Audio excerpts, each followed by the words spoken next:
You're watching the Tesla Life with your host, Mark Coglan.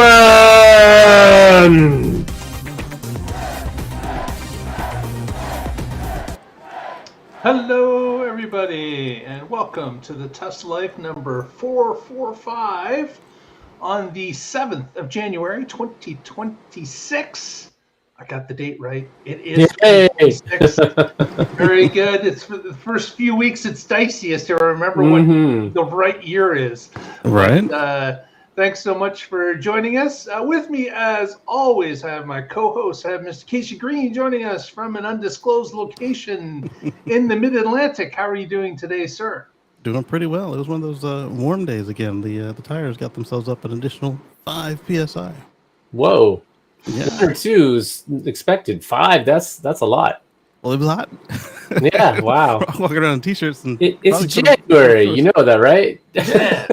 There's snowstorms in half the country. You're in a t-shirt. T-shirt and shorts. We did have our first most of a week with the new time of use metering. Oh. And apparently they have up to the 15-minute increments of status, and it looks like I disappear between the 4x price zone. I was like, whoa, where'd he go? Don't tell me twice. The grid thinks you've been abducted. Where did this house disappear to? That's a good thing. Yeah, yep, I do the same. 5 to 9, I'm off grid. That's the way to do it right there. And then of course, I lean up almost 100 kilowatts. No, over 100 kilowatts against the grid. Oh, not kilowatts. Sorry, amps against the grid. During the quarter price time. Whoa! What are you growing there, buddy? That is one way they used to find grow farms, was by the electricity use. Yeah. But then I stop when it's free, or when it's not free again. So they're like, "Oh, well, he's just a cheapskate." You are helping the grid be stable, my friend, and saving money. You can do both. Yeah. And that, of course, is our other co-host, Mr. Patrick Connor, joining us from the West Coast. How are you today, sir? Hello, I am doing great. It's nice day here. We're getting a lot of rain, so if you love to hear the sound of rain on the roof in the evening, it's nice and cozy. Ah, very good. So I'm the only one that's still got snow on the ground, huh? Mm-hmm. Well, you can have rain and snow on the ground. How long it rains. We're getting snow on the mountain, which is good because normally we start getting, like, ski season opens in late November, and not this year. This year it was really late, so now they're getting a lot. So that's good for spring runoff and all the people that are going to be depending on that water coming down the mountain later. Yeah, so that's good news. People, finally, but so you don't have excessive burning either. Right? Yeah, or drought or water shortages. Yeah, so it's good news that we're finally getting the snow that we needed. Very good, very good. Lee Moon joins us in the chat room. He said he got close to 70 today as well. So nice. Obviously it's getting the eastern seaboard is getting some nice weather, as that's where Casey's located as well. So yeah, at this moment, and no complaints. Oh, and it's a good thing Derek's here because you're in the news later, buddy. Not servicing with solar or power walls. Georgia Power is problematic with line connections to the grid. Yeah, that's what I need to get the last few watts off of the grid. So I'm gonna just do an off grid because they can't. It's just it's the same as if I had a meat freezer or something. They can't do anything about it. So what I'm gonna do is pull in an off grid inverter, and I found some cheap lithium batteries from China, and then lithium iron phosphate batteries from China, and then I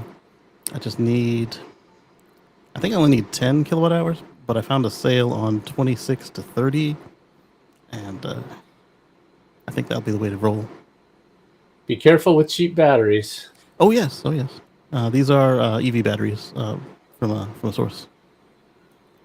Just make sure you have a fire extinguisher nearby, or even one of those thermal boxes to put everything in. Oh yeah, it's going to be in a big steel box, and it'll have a fire A couple fire bombs inside. Good. Be smart. Yeah. Yep. Very good. Well, let's talk numbers because, of course, Tesla released their numbers early into the new year. Rare for them. Last week, and they introduced the numbers on their investor page, and Patrick's going to go over that for us today. That's right. So I'm sure there's plenty of articles out there if you want to find them, but I'm going right to the source, ir.tesla.com. And you can see their press release, and they have released their Q4 production numbers, as well as the full year for 2025. So Model 3 and Y production was 422,000 and some, deliveries 406,000 and some, and then other models, which is the SX and Semi and Cybertruck, for Q4 was 11,706, deliveries 11,642. So let's go to the full year. And so for 2025, full year production of all of the models, I don't need to break down each one, is 1,654,667, with deliveries of 1,636,129. So as you guys all know, every year we play the impossible to win game of trying to guess this as close as we possibly can. All three of us take guesses. We ask our audience for guesses. And Mark keeps a spreadsheet for the whole year and to see who, and you don't get to update your number during the year, which is why this is, really hard to win. Yep. And you don't get to make multiple guesses and say, well, I want this number, but if inflation rates go this way or interest rates go that way, I want this other number. And if Mexico opens, I want this other number. No, you get one guess. And so tell us who won, Mark. Well, the winner this year is a new winner, which there's been new winners every year. So it's a tough thing to win. And the closest one to the... Is it Paul Guzik again? No, Paul didn't play this year. No. The closest one to the actual 1.654 number is, drum roll please, JT24. Oh. Came with a 1.5. Oh, right. JT. Woo. When I said, Derek, you're in the newsletter, I thought you were the winner. I'm sorry. It was JT. Congrats to JT. I was wondering what kind of news you got on Derek. I didn't know. That's why Mark keeps a spreadsheet. I was going off a year-old memory. I was wrong. Oh, man. So congratulations, JT, on coming up with the 1.5. And since we've announced this, you guys out there in the chat room, start thinking about your number for this year. We'll keep it open for a couple weeks, but if you do have your number, put it in the chat, and we'll add it to the spreadsheet for 2026. And again, the number we're looking for is the production number, not deliveries. The production number. So that's what we've been going on all along. So Derek just got his FSD computer swapped out, and after it did the calibration, it was hugging the lane lines, and he didn't care for that. So he recalibrated it, and that's gone. So if there was no software update involved in between here and there, no map updates, then it sounds like that still does a little bit more than it should. Because the reason I say it that way is because they tell us that it's constantly recalibrating itself. So wiping it all out should have a smaller effect than people are seeing in real life. But there's another example of real life beating what the Tesla books say. Right. So you can. I didn't know you could go in and force it to recalibrate. Oh yeah. You can just delete your calibration right there from. You don't have to go to service to do it. You just go to. It might be in the service menu, but you don't have to go into service mode to do it. Okay. Yeah. Well, there's your pro tip of the week. Yeah. Thank you, Derek. Yeah. See, Derek is in the news. He wrote his own article. That's right. Yeah. Cool. All right. So yeah, Mark, you for the numbers, you guys submit yours now. We'll, like Mark said, we'll keep it open maybe through the end of this month, but nothing past that. And then you can send it to Mark at the Tesla Life or in the comments down below. Or if you're live right here in the chat, that's the best way. We can grab them right now and archive them. So out of the three of us, who won? Yeah. Out of the three of us, I guess it would have been Patrick at 1.892677. He's the only one that came up with that many decimal points after the 1 point. So congratulations on that. Get on the nose one day. Yeah. So my history with this game is coming in second. I seem to come in second like every year. Yeah, Russell beat me 1 year, Paul beat me 1 year, now Derek beat me 1 year, but I'm always second place, always the bridesmaid. That's all right. Yeah. Right. I still get to eat cake, so. There you go. All right, I'll go ahead and throw mine in now. Let's say we want just the bottom line deliveries or production? Production, that's it. Okay, let's say 1.7 million vehicles and 10,000 bots. Oh, okay, so okay. We could do a separate category for bots. So what do you think? Do we have to add that as separate? I think we should add it separate. And I was talking to Brian White about this. Do robotaxis count as deliveries? And yes. So we looked up the rules, and yes, they do count. Even though Tesla still owns them, once they're licensed and registered, that counts as a delivery. And so it, again, we're only going from production, so it doesn't matter whether or not it's technically a delivery. Yeah, I would like to have total bottom line production. I would also like to have as a category the number of cybercabs on the road at the end of this year. 600. Yeah, just cybercabs, not robotaxis total. Just the 600. That's probably low, given the amount of bots I said that we were going to have. Casey, what did you say your number was for cars? 1.7. 1.7. Okay. I got Derek and I got Casey in. Nobody else in the chat room has put in a guess. Yes, by bots I'm talking Optimus. I mean, I guess, yeah, I should be more specific with this company because it could be all right, the cars. Yeah. Yeah, they do consider their cars bots on wheels. So yeah. Oh, speaking of the bots on wheels, was it last night or the night before? I want to say it was last night. There was a. My wife calls them jungle trucks, but they're just southern style customization, jacked up pickups. And it was oncoming, and they hadn't bothered to adjust their lights, and there's glare, and I didn't see this person. The car didn't see this person until the last moment. We're driving along, 30-mile-an-hour zone. All of a sudden, it goes beep, beep, beep, beep, beep. I'm like, ah! And then after the glare bot passed us, I jumped over across the lane to the opposite side of the road because there was a guy on a bike. Riding the wrong direction, riding right at us. And so I think the robot either saved his pants or saved his life. I don't know which. All right, Derek's got a bot number in there. Yep. Get that one. Yep. Okay, so here are mine, Mark. Total vehicle production, 1.8 million. 1.8. And yep, for cybercabs and for Optimi, I'm going to go with 2026. Oh shoot! I forgot about semi. Yeah, so next year, semis will be new product, new vehicles, and allegedly so the Roadster will cybercab. No, they are going to show off the Roadster, but my understanding is that they won't be deliveries until 2027. Okay. Well, then I don't know about Roadster. They could sneak a few in, but I don't think it would show up on their numbers significantly in 2026 anyway. So, what quarter is iOS supposed to open? This end of this quarter. Q1, yeah.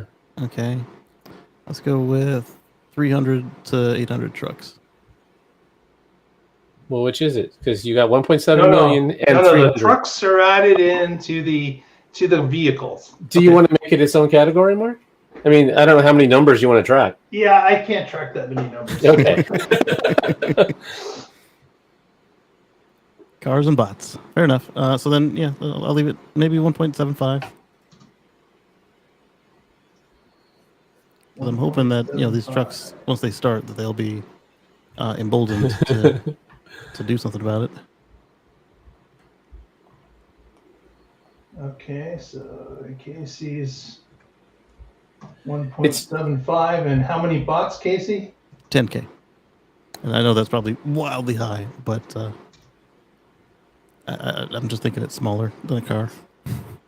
Lee Moon, don't be afraid to guess. They are just guesses. There's no. This is not Vegas. You're not putting money on the line. Nobody's going to go, oh my God, how could you say that? You get bragging rights for a year, and then everyone will forget about that 10 minutes in. So yeah, you do get kudos if you catch it, but if you don't catch it, no harm done. It's exactly, yeah. And we'll have to email Brian White and get his vote in as well. Is he? This is the first time Casey's more pessimistic than me, though. Yeah. So I might just lose my second place crown. Well, there's a lot of balls in the air right now. Mm-hmm. There certainly is. Speaking, I'm going to go with 1.855. Oh wow. And we're pretty tight. For bots. Yeah, $1, Bob. Yeah. I'm thinking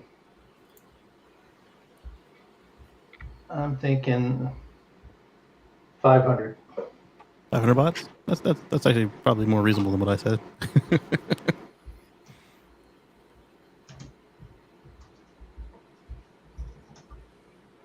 Okay. Yeah. Locked in. How many bots did you say there, Patrick? 2026. I'm way optimistic.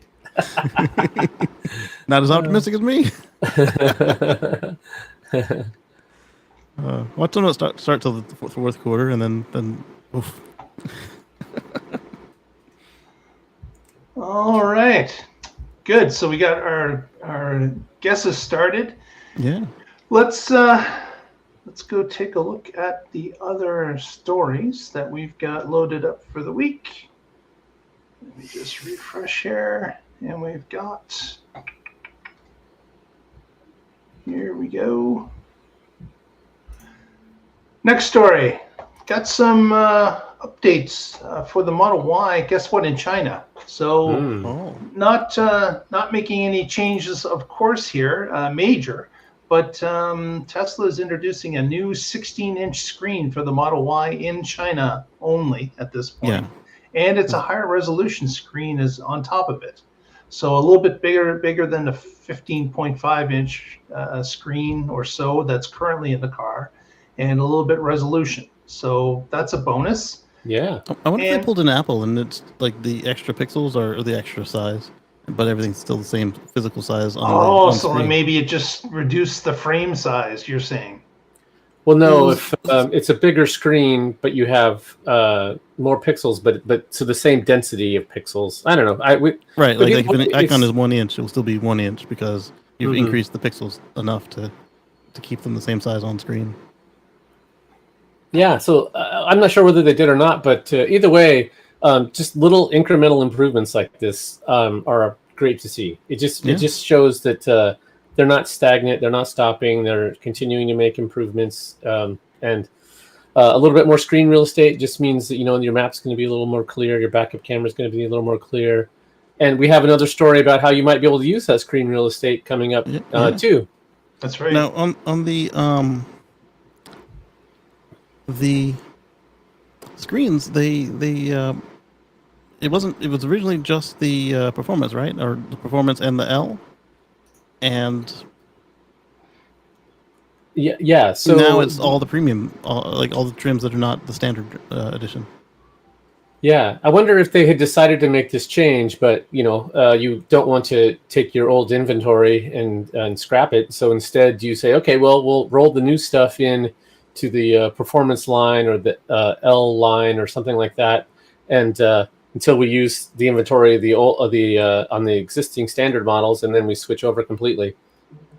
So I'm hoping that this trickles into the U.S. soon as well. Yes. Yeah, I think it will. I think a lot of these changes, they start in China, and then they roll them out across the supply chain in multiple districts, countries. So I wouldn't be surprised if this does end up in the North American market as well. Another piece of information here with the interior change is that they've gone to a dark headliner.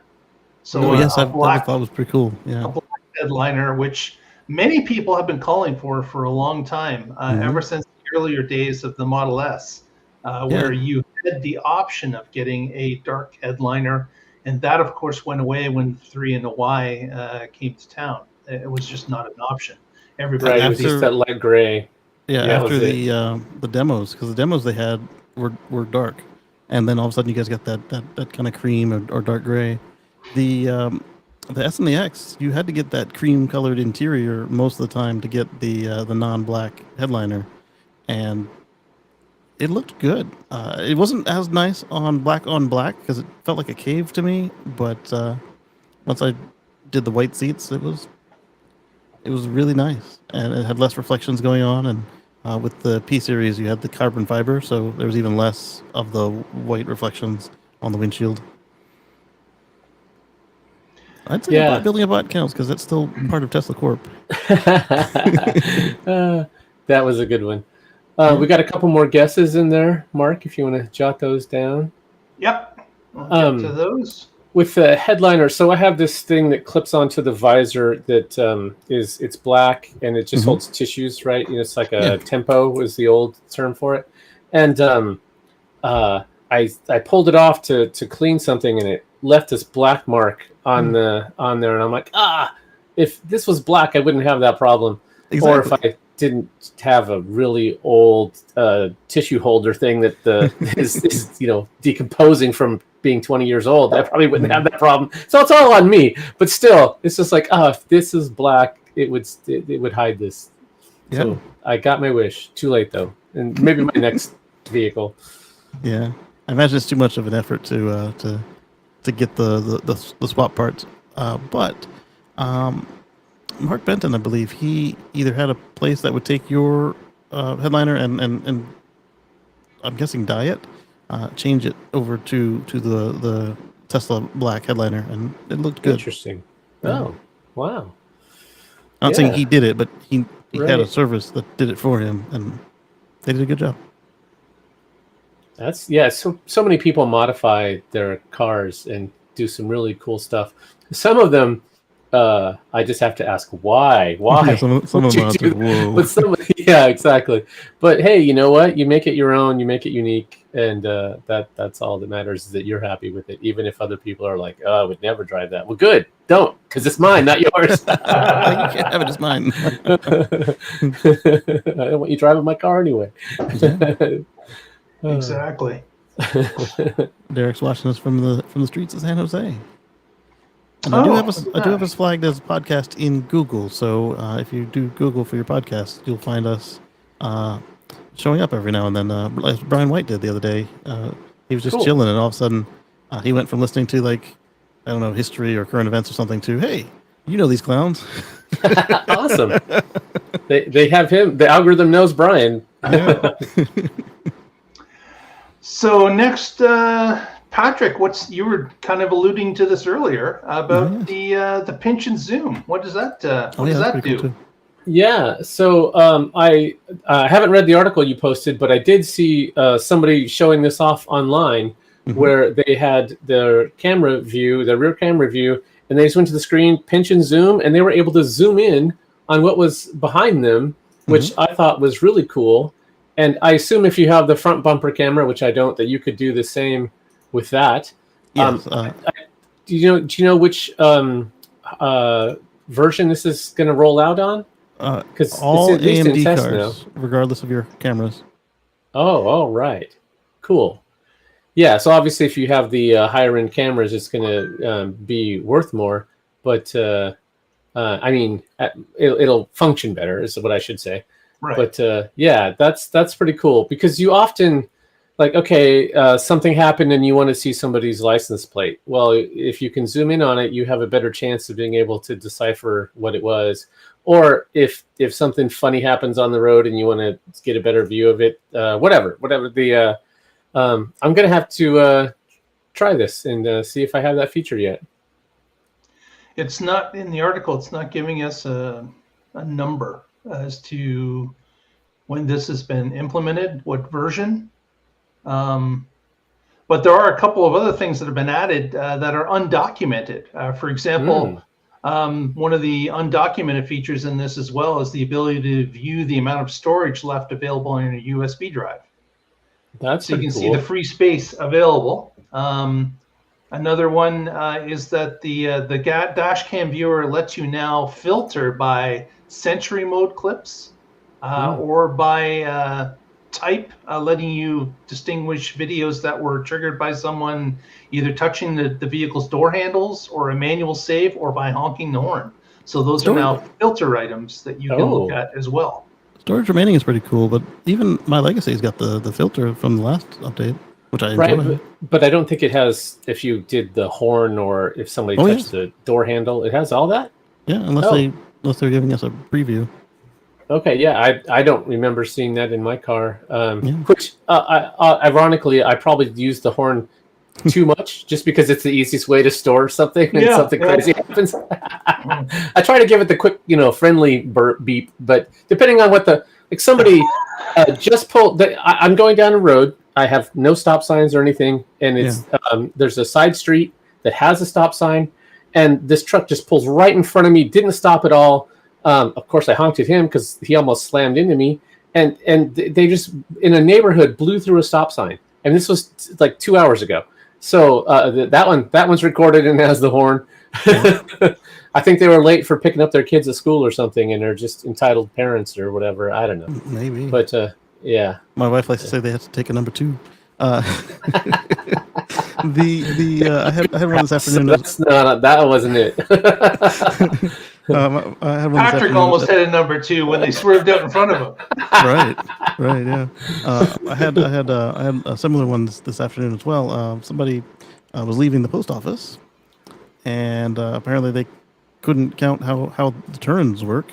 There was a lineup, a build-up at the traffic light from this particular post office to the road, and the light released, and there was a cop who went. Cop was in front of this lady, and I assumed lady because their tag referenced that they were female and what they were driving, and so it's our turn, and we're getting ready to go, and she blasts out in front of us, and then goes around the block, and then goes back into the post office, but in the employee section. So I was like, I would expect a mail carrier to know how to drive and how to count at a stop sign. You expect too much from humans, and this is why we need autonomy, because we are not great drivers. We're in a hurry. We're distracted. Medical issues, alcohol and drug abuse. There's just so many idiots out there not paying attention, self-entitled, whatever, you name it. There's a million ways things can go wrong, and it's amazing we're all still alive, of those of us that are, because there are 100,000 that aren't every year, or whatever the number is. Exactly. Anders joins the chat room. Anders, we need a number from you from off the continent. I'd love to hear what you think Tesla worldwide will produce in cars next year. So get us this year. I'm sorry, this year, 2026. So please give us a number and put it in the chat so we know. Next, we wanted to talk a little bit about what was the next story? Yes. This is interesting, and I'm going to just kind of talk about this. Apparently, there's going to be a vote coming up in Congress in the U.S. I believe it's the 13th of January, where Congress is going to be voting on a update to the autonomous vehicle number that can be placed on the road. They're looking to boost it dramatically. It's going to go from a current maximum of 2,500 vehicles to 90,000 vehicles.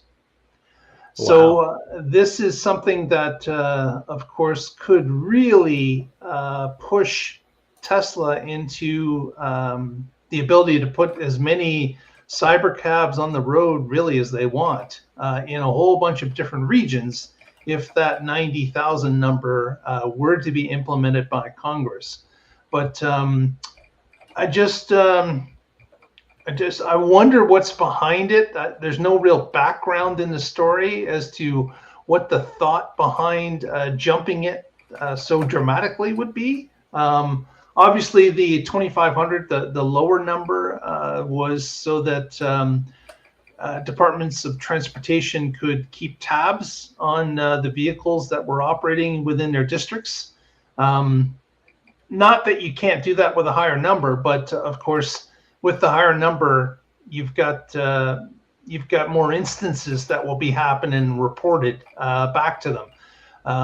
I'm curious as to what the two of you think about jumping the number that largely, even though we are in a different, really a different world at this point, where there are a number of different autonomy companies out there that are testing on public roads currently. Regulations are for the weak, Mark.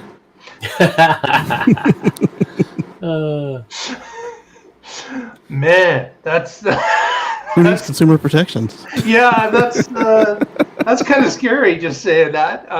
But and it's not the way I feel; it's just what I see out there. Sometimes we do have to be protected, but I agree. This is again. So, Casey, you think wide open throttle is what we need? No, I don't. I think that's what the folks with the keys say. So that's what we'll get. Okay. I did like, though, that they were codifying the Mercedes turquoise autonomy lights. I don't know that I want them to be just plain old lights, because I've seen people drive, and I've seen entitled people drive. But it was good to see they were going for a standard. But I'd kind of prefer it really only show up to law enforcement with a special notice in the car. But hopefully that doesn't go hand in hand with the increase in the amount of cars they're allowing on the road for these programs. Okay. Yeah. Oh, and Andrew's got a bid in just over $1 million. I like it. $1, Bob.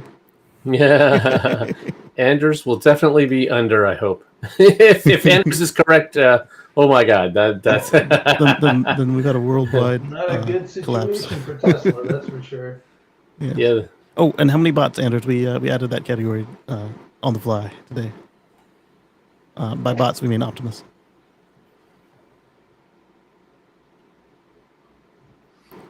And I'll get Andrew's number on the spreadsheet.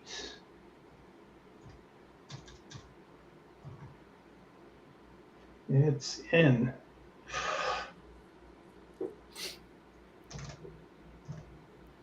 Yeah. So I do like that they're not going completely wide open, but the idea, some of the ideas they have are quite interesting for what they're discussing for accepting for autonomy rules.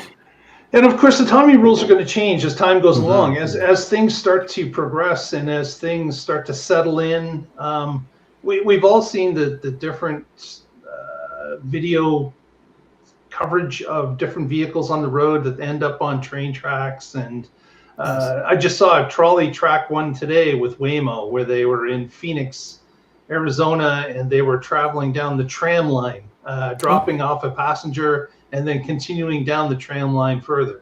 So that's happening. I saw a Zoots recently that stopped in the middle of an intersection in Las Vegas and started to block a tremendous amount of traffic. I've seen, other ones where 2 or 3 vehicles in San Francisco, they lost power and a number of vehicles jammed up and actually clogged a thoroughfare completely. No one could go anywhere. So as the successes of autonomy continue to mount, of course, these numbers are going to increase, and the rules that govern them are going to start to change, because there'll be more confidence in the vehicles, and there'll be actual proof based on their operation over the past period of time that they're actually succeeding in their tasks. And they do still have the levers that they used against Cruise when they were being stupid. And right. Yeah. So I kind of like this change. I know there are going to be people that are worried that it means, you're allowing, you're making the public test guinea pigs or whatever, whether or not they want to participate. But there are still mechanisms to hold the companies responsible and liable if they are doing things that they shouldn't be doing. This just ensures that the government is not the bottleneck to innovation, and the government should never be the bottleneck. But that doesn't mean it's a license for the companies to become irresponsible. Right. Yeah. If they have some sort of minimum standard to meet before they can go out there and do this, I'm fine with that, because you're testing around me. You're letting 14-year-olds learn how to drive their cars around me, so you're letting somebody run around with their cell phone glued to their face without any autonomy, not even collision mitigation braking, just run into people. So there's a level to this. I mean, obviously, if they're going out without any controls whatsoever, like Sinclair's meatpacking, that's different. But this isn't that. And yes, it will make mistakes like that, like train track situation.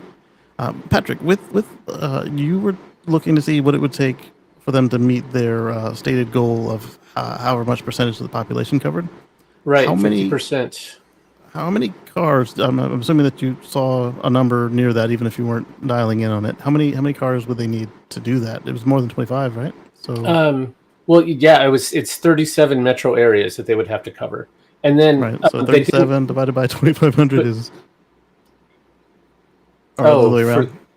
Let's get the calculator out. You said how many metros? 35? 37. 37. To get the 50% of the U.S. population to have access to it. So that would have been a hair under 70 cars per city if they couldn't do more. So right. So if the new number is 90,000, yes, divided by 37 is 2,432. I'd say so. I mean, you still end up waiting, but I'd say that allows them a distribution that makes sense. Yeah. And then if they can get their waiver saying, "Hey, you've got a driver's license, you've proven yourselves, show us insurance and roll."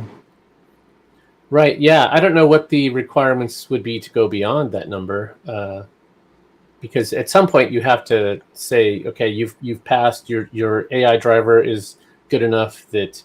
And you have insurance that you don't need to be restricted in any way, shape, or form. Yeah. Derek has first summoned today. Car exited the garage. It worked well. First auto park. Car parked well, but seemed like it made a lot of adjustments. Was it auto park? Because auto park is still running on software that was made for when they ran blind as bats. They replaced the ultrasonic inputs with the cameras, but that was it. I have the same problem. The car is beeping like crazy, even when it's driving in the garage. It doesn't matter who's behind the wheel, me or the AI pilot.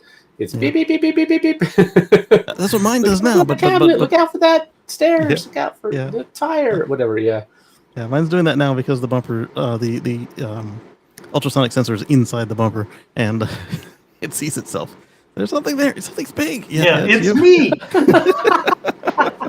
Oh wow! I thought they were smart enough to cancel that self-reflection stuff.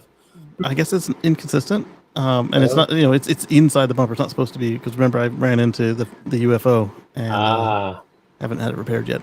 Your setting, is it set to narrow or is it set to regular with the beeping there? Oh, I don't know. I'd have to look. Yeah, and I don't know if you have to set it in Smart Summon or if you have to set it, or not Smart Summon, in Classic Summon, or if you set it elsewhere at this point. Because I remember they had the tight, and I had to set that because my Model S could get inside the garage, but you couldn't close the door. Mm-hmm. Patrick got another story for us. He's going to share coming from with cards.net. Okay, let's see here. Which one do you want to talk about? Okay, so this is If We Had Time story? Yep. All right, cool. Okay, yeah, so it's January, and January is named after Janus, the Roman god for looking forward and looking back. So let's do a little bit of a reflection. We live in interesting times. So personal transportation is at a crossroads, and this is not the first time that has happened in our society. In the early 1900s, there were steam-powered, gas-powered, and electric cars all on the road in about equal number, and it wasn't clear which technology was going to win. So since this is January, and he's the god of looking to the past and the future, I played around with this a little bit, and I tried to look back to look forward. So we've spent more than 100 years improving the internal combustion engine. And to be fair, there have been a lot of great improvements to it. But I would argue we've been working on the wrong problem for over a century. So in my New Year's post, this is an imagining, a what if you will, for if EVs had won in the early 1900s instead of gas, and we had poured all of that innovation and human ingenuity into batteries and motors instead of engines and transmissions, what would things be like today? So instead of fuel injection, overhead cams, variable valve timing, direct injection, and turbocharging, we'd have sodium ion and dry cathode and ultracapacitors and, well, turbocharging, but just a different type. So with this, the EVs that we have today would look quaint. By the range or weight, acceleration, cost, charging times would all be significantly better. The battery energy densities would be amazing, and I actually have some guesses of I just looked at what we've been doing over the last decade and then started that from the batteries that they had back then and extrapolated forward. And we're not quite at the same energy density as gasoline, because gasoline is incredibly energy dense. The problem is just that its efficiencies are so low. So you don't even have to actually get to the same level of energy density in a battery to compete, because the energy is used so much more efficiently. So with this, these new batteries that we would have today, it would change our society drastically. So not just EVs, that's the first application, but now we would be able to have these in planes, not just planes that would be small little hopper planes, but things that could do coast to coast or intercontinental. And today it looks like we wouldn't get there until like 2070. But yeah, that's only 50 years of innovation, and this was 100 years of innovation. So we would already be there. The charging infrastructure that is rare in some rural areas, that would all be taken care of. And so this would cause a drastic mindset change on our society. And so burning anything would just be considered wasteful and polluting. And when you're used to clean air all the time and not like covering your mouth and coughing when a bus drives by or whatever, it would change the way you see the world. And also, I would like to say that the world wars wouldn't happen, but we're still people, and people still fight over whatever, control and power and territory. So there would, but it wouldn't be oil wars. Exactly, there wouldn't be oil wars. That would be about donuts. Right. I'm coming for your Tim Tims or whatever. Timbits, that's it. Yeah, some regional water wars. Yeah, exactly. So, like I said, we're still the apes that we are, and we're still going to have conflicts, but they would be hopefully fewer and not as drastic. And so anyway, that was the thought there. And then looking at, okay, well, if I think those are the things that would have happened, how many of those are coming soon in our current world? And since there are people today that want you to make the same decision that was made in the early 1900s. Pick gas. Yeah, there's other alternatives, but forget about those. Just stay with what makes me money, is what they're saying. And I think we need to wake up to, no, we really have been going the wrong way. It moved us forward on the tech tree, but down a dead-end branch. And so now we need to move over, get off of this dead-end path that we've been on. And it is, by definition, a dead-end path. Because it's a limited resource, and we didn't stop using whale oil because we ran out of whales. We didn't leave the Stone Age because we ran out of stones, and we shouldn't leave the petroleum age only because we've ran out of petroleum. We should move on because we found something better, and now we know more, and now we can make smarter choices. And so that's the now taking it from here and looking forward. What I was just playing around with, and it's over 1,000 words, but there it is, as condensed as I can make it for this forum. Yeah, this is the way we've always done thing argument is just stupid. Right. I mean, yeah, there's certain things that make sense to always do it the way you've done it. Like, you eat fugu, it has to be done a certain way because if you don't, you get poisoned. But this isn't that. I was watching Hank Green this morning talking about methane in your stoves. And he's like, why are we bringing the fire in the house when we could just heat up the pan itself, like with induction? And not just that, but the fact that it's always polluting your home. Like, you've got to breathe that stuff. We're not effectively clearing it out. Now you're doing it to the whole world. This is an air quality monitor, and I have it turned off during the show because if my wife starts cooking dinner, it starts beeping because we have natural gas, or methane more properly.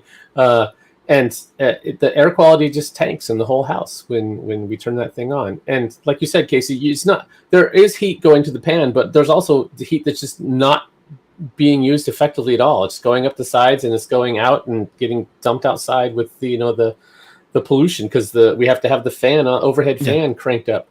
And this is actually one of the things that I want a future free from fossil fuels. So we switched to a heat pump in 2025, and so an induction stove is on the to-do list. And hopefully that happens this year. Definitely recommend you get one with knobs or where the controls are not in the splash zone. Yeah. Remember that because you do spill things on the stove, and having the knobs up top, you can get soaked. So I mean, even if it's a twist knob on top and it gets stuff on it, that's fine. But if it's push button, if it's capacitive or touchscreen or any of that, like the favorite items to do today, I don't know why they make it so hard to get them without that. And I'm not being a Luddite. I'm just literally saying, if you've got animal grease or plant grease splashed up on the controls and you're trying to turn it up or turn it down, it's harder to make it happen. Right. So if you start seeing articles of what are the best induction stoves to get on Cars with Cords, it's because I'm researching it to find which one I'm going to buy. I've already scheduled the electrician to come in, and that's part of what stopped us from doing it is that we don't have the wiring capacity to that spot because most of them need 240. There are some that can use 120, but they have a battery built in. And those are coming soon. They've been coming soon for a while. And there are some like startups that do that kind of thing, but then you can't find them anyway. So I think we're just gonna. I'm tired of waiting, so we're just gonna bite the bullet and have it rewired, whatever it costs. And now we have room in our breaker box because when we got the power walls, they installed an outside control panel, whatever you call the circuit breaker panel, and they moved a bunch of stuff there. So now because we've been our breaker panel has been full. So anyway, that'll be a fun project. Yeah, interesting thought experiment that you did with the article, Patrick. And I just want to go back with just thinking about in the early 1900s when these three were battling it out. Do you think that that batteries would have had the ability to get into a longevity point where range would have been beaten a lot earlier? Because of course the technology we had back then was lead acid batteries. Right. Yes, we would have looked for other Well, solutions. we had zinc and everything then as well. But would they have discovered it? Because of course, what pushed the new battery revolution for EVs for us earlier was, of course, electronics. Yes, consumer electronics. Like small devices, radios, telephones, things that needed a power source that was more robust than what was available currently, led us into lithium-ion batteries and proliferated all these batteries, and then they were finding other uses for them, and EVs came onto the scene. Do you think back in 1915 or 20 that even 10 years into looking at it, as we've had 10 years now, do you think you'd still have the jump, or do you think it would have taken 25 years to get into something that was more compact and more energy rich? Right. So let's say that oil wasn't readily available, or the oil discoveries didn't happen when they did for another decade. And so that meant that there was this decade where all three were still competing. And we've actually, you can go find historical documents of battery swap stations. They existed back then. There were spots where you could have a pack charging, and in 5 minutes they could swap them. And yes, it wasn't this highly automated systems like the Tesla battery swap stations were, or the ones from who is it that does them in China? NIO? NEO? Yeah, maybe NEO. But anyway, hold up right there. We did have back in the day. We did have battery swap. The EV taxis. They would pull in and they'd pull the fenders off and the hood, and they would manually, took about 2 or 3 guys. They would manually swap your batteries out, and they had the same range as when we first did it with the electronic age. They had 40 to 100 miles. We had 40 to 100 miles. Right. Their vehicles were a lot lighter, even if the batteries were a lot heavier. Their speeds tended to be slower, so they could get range to make it doable. So that would be enough to get that going. And then maybe you figure out some way to have a small generator on board that's running with you, so that you have a plug-in hybrid kind of system. And Porsche did that for his first car. Exactly. Yes. So the idea of hybrids is not new, even though, we tend to associate it with the Prius and on. So that's sounds like something that only happened in 2000. But no, it's not a new idea. So yeah, I think it's possible. And if it was worked on, I think we could have gotten to a point where we started making battery improvements. And I certainly agree that if we had put effort into it, we would be beyond what we are today. Especially the brilliant inventors and engineers. Because that's like 100+ years that you would have had people thinking about it, coming up with new ideas, and building upon ideas that happened and making it better. And that's what we as a human race do, is that we just build upon the shoulders of others that have worked before us. So I do agree, but I think there would be a fairly long period at the beginning where you would not, you'd stay at that 40, 50 mile range, and that would be about it. The lead batteries would be all they had for some time. But you're right, once you've got 20 years under your belt, 25, 30 years under your belt, the innovations would start to roll in.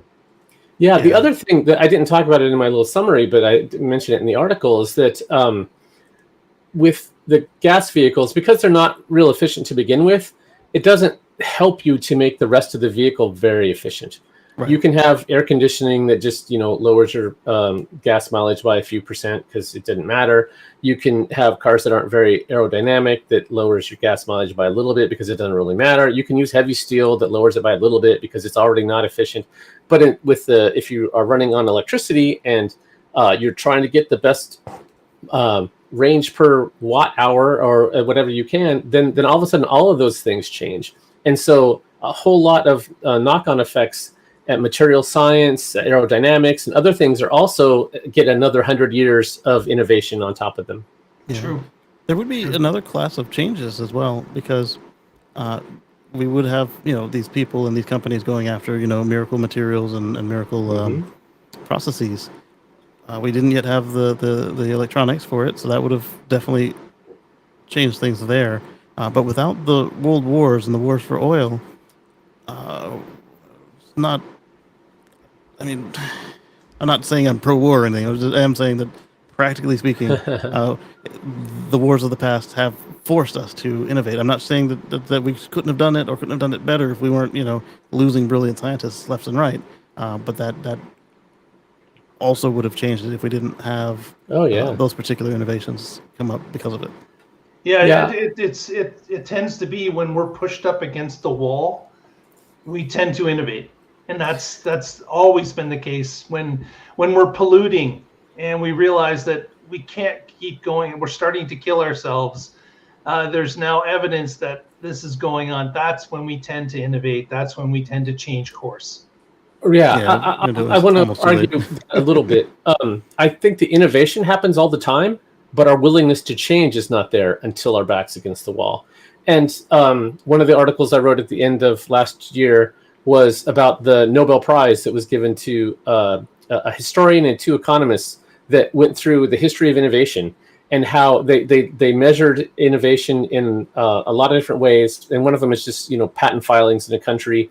And if the country is, the culture is willing to accept new ideas, or if they have a dogmatic mentality that does not accept change.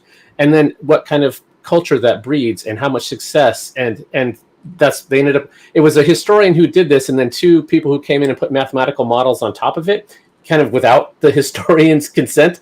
But it's really, I found that whole thing fascinating because I love innovation. I had a career as a patent technologist. I as an inventor, I have over 100 patents.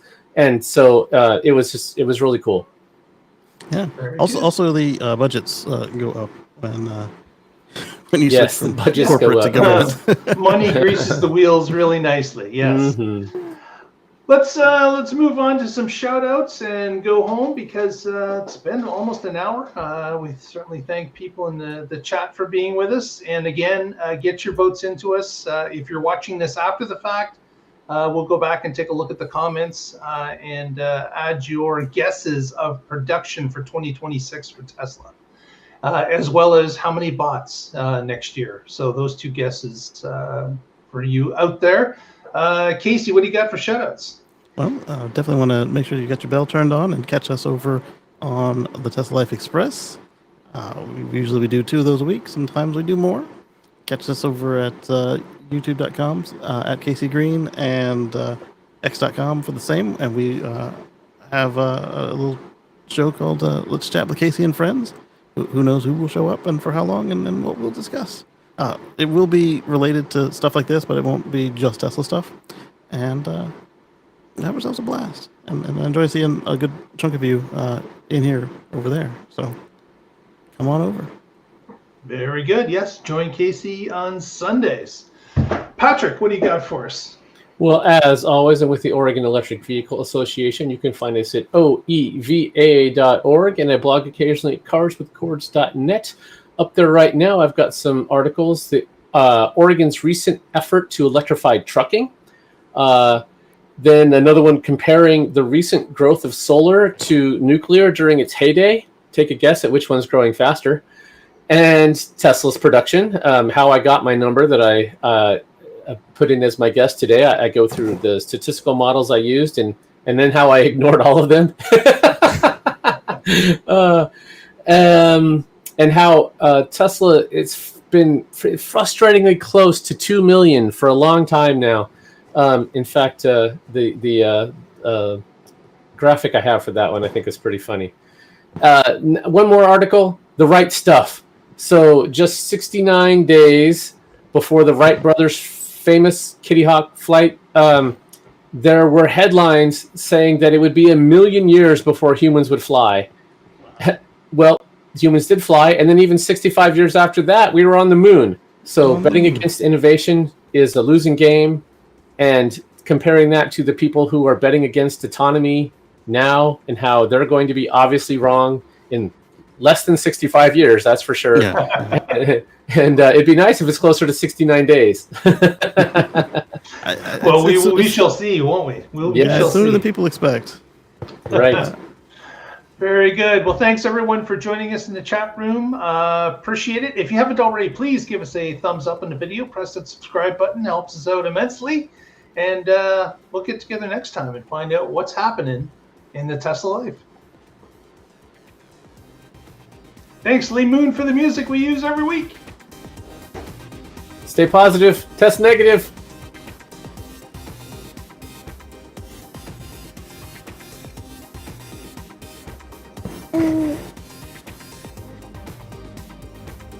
Well, say what you need to say. Extended tracks. All right, can I have my mouse back?